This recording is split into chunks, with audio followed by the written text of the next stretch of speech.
passons maintenant à un exercice pratique. Avec tout ce qu'on a appris, on va éclairer maintenant la table qu'on avait fait en modifiers dans la vidéo précédente. Alors, je peux en premier me créer une caméra pour voir qu'est-ce que je vais faire. Alors par exemple, ici dans mon viewport, avec Shift A, je vais créer une nouvelle caméra. Parfait.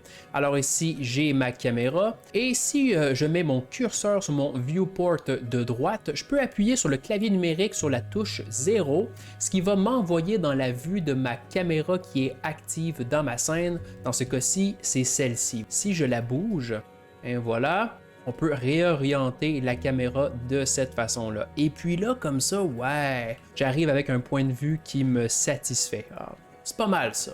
Autrement, une autre façon de déterminer la vue de la caméra, c'est de la déterminer avec notre propre point de vue. Alors, je pourrais ici dans mon viewport de droite, peut-être dire « Ah, j'aime la vue ici, comme ça », et on peut appuyer sur CTRL, ALT et le 0 du clavier numérique pour avoir la vue de mon viewport à la caméra comme ça, et puis là, je peux continuer mes ajustements et avoir exactement ce que je veux. Maintenant pour l'éclairage, je vais utiliser Cycles pour faire mon rendu et également je vais utiliser la technique d'éclairage en 3 points, alors ce qu'on appelle Keylight, Fill et Backlight. J'inclurai plus d'informations sur cette méthode-là dans la description. Je commence donc avec ma première source de lumière qui va être le Keylight, donc la lumière principale. Alors dans mon viewport, je vais par exemple avec Shift A créer une nouvelle lumière et là ma source principale, je vais dire que c'est un Area Light, un beau softbox. Je crois que ça va être très bien pour ça. Alors un nouveau Area Light et là je vais entrer en mode rendu ici en appuyant sur Z et en cliquant sur Rendered.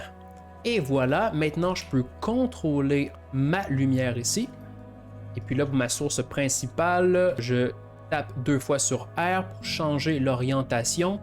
Et puis là, en appuyant sur G et puis sur Z et une nouvelle fois sur Z, là je peux bouger ma lumière en profondeur et comme ça déterminer sa distance.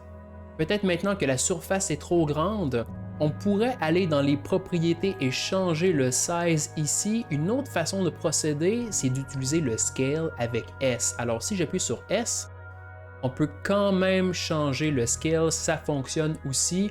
Par contre, la valeur ne va pas se mettre à jour, alors faites attention de ne pas trop combiner les deux. Soit on utilise le scale ou soit on utilise la propriété ici. Alors ici, je vais réduire. Comme ça, on a des ombres un peu plus franches.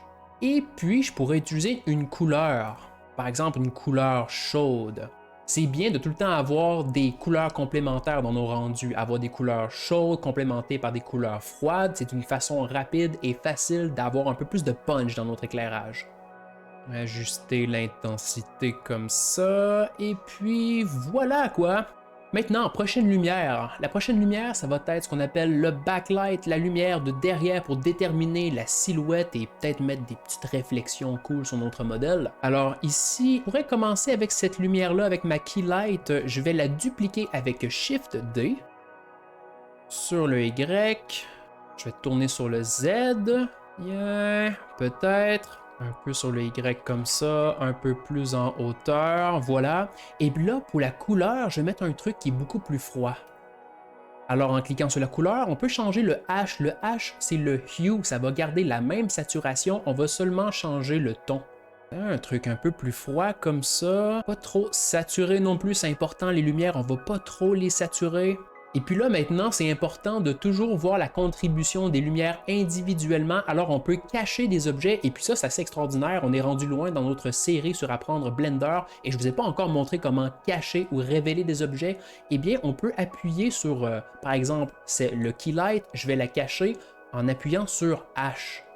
H qui veut dire Hide, et on peut tout décacher en appuyant sur Alt H, comme ça. Alors là maintenant, j'ai mon backlight d'isolé, je peux faire des derniers ajustements. Puis c'est important de essayer des trucs aussi là. Hein? Peut-être un truc comme ça. Ouais, allons-y de même. Et puis Alt H. Ok, ça a l'air correct pour l'instant. Et maintenant, la dernière lumière qu'on va avoir besoin de mettre en place, c'est ce qu'on appelle le fill light, ce qui nous permet un peu de réduire, par exemple, les ombres qui sont assez fortes dans ces zones-ci. Alors, avec une nouvelle lumière, je peux mettre mon 3D cursor à cet endroit-là en gardant Shift et faisant un clic droit. Et là, je vais créer un nouveau Area Light. Et puis, cette source-ci, je vais réduire sa grosseur, pointer vers ma table et aussi je vais changer la forme pour un rectangle. J'augmente la grosseur en X, je vais faire un grand panneau de lumière et mes deux autres lumières, je vais les cacher pour m'assurer de la contribution de mon fill. Et voilà, peut-être comme ça. Là, je vais réduire la force, il ne faut pas que ça soit trop fort, sinon ça va enlever le contraste dans l'image. Je rétablis mes autres lumières. Et voilà, juste comme ça, pas si mal. On va mettre une couleur aussi dans mon fill pour le fun. Un truc un peu plus froid, ouais, on dirait que ça fonctionne bien comme ça. Là, on ajuste la puissance. Et puis, somme toute, c'est pas si mal, ça commence à avoir de l'allure. Et ben, c'est déjà pas mal hein, avec ces lumières-là. Je vais rester organisé par contre. En ce moment, mes lumières n'ont pas leur propre collection, alors je vais sélectionner toutes les lumières. J'appuie sur M. Nouvelle collection, New Collection. Lumière. Et voilà, j'ai ma collection lumière que je peux mettre à on ou à off. Remarquez le triangle de lumière qui vient de s'effectuer, c'est pour ça qu'on appelle la méthode 3-point lighting, qu'on appelle ça en anglais un éclairage en 3 points. Je peux quand même continuer à mettre d'autres lumières, je pourrais peut-être accentuer certains volumes de ma table, peut-être accentuer le volume ici en rajoutant une nouvelle lumière, par exemple peut-être un spot. Voilà mon spot que je vais orienter comme ça. Hein, je vais cacher mes autres lumières.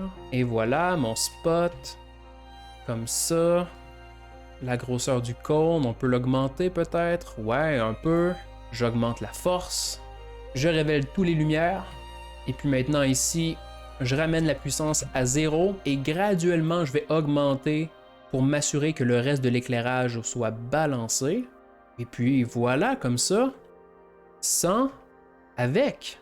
Ah, on a des belles lignes ici qui se dessinent. Et puis ça, cette technique-là, si je duplique cette lumière et que elle, je la place de l'autre côté, toutes les autres, je vous cache momentanément. Alors on a un spotlight ici. Voilà, comme ça, spotlight. Une petite couleur orange peut-être. Alors sans, avec... Ah. On essaie des trucs, mais ça marche pas tout le temps. Finalement, non, j'aime pas, je vais m'en débarrasser. Mais c'est pas grave, on fait de la 3D, on peut le faire, ça, on peut expérimenter. Pour vous assurer que l'exposition de la lumière, l'intensité soit bonne, il y a un truc que j'aimerais vous montrer, et ça, c'est dans les Render Properties, ici. Et puis là, on peut descendre dans Color Management, et là, ce qu'on va changer, c'est le View Transform. Si on change le View Transform à False Color, on va avoir une représentation en couleur de l'intensité de nos lumières. Alors, rouge, ça commence à être surexposé et tout ce qui est bleu est sombre. Alors, vous allez avoir une représentation d'exposition en utilisant le Color Management. Quand vous avez terminé, ramenez votre View Transform de False Color à Filmic. Comme ça. Bon, ben c'est correct, ça, c'est pas mal. Maintenant, si je voulais faire un rendu de ça et partager ça sur le Discord, je n'ai qu'à appuyer sur F12. Rendu. Et puis là, on laisse ça aller de même, ça rend... Ah, c'est fini. Et puis avec l'image terminée, on peut appuyer sur Alt-Shift-S, qui est le raccourci pour sauvegarder les images des rendus. Et puis ici, on peut enregistrer l'image. Alors je vais l'appeler rendu de ma table.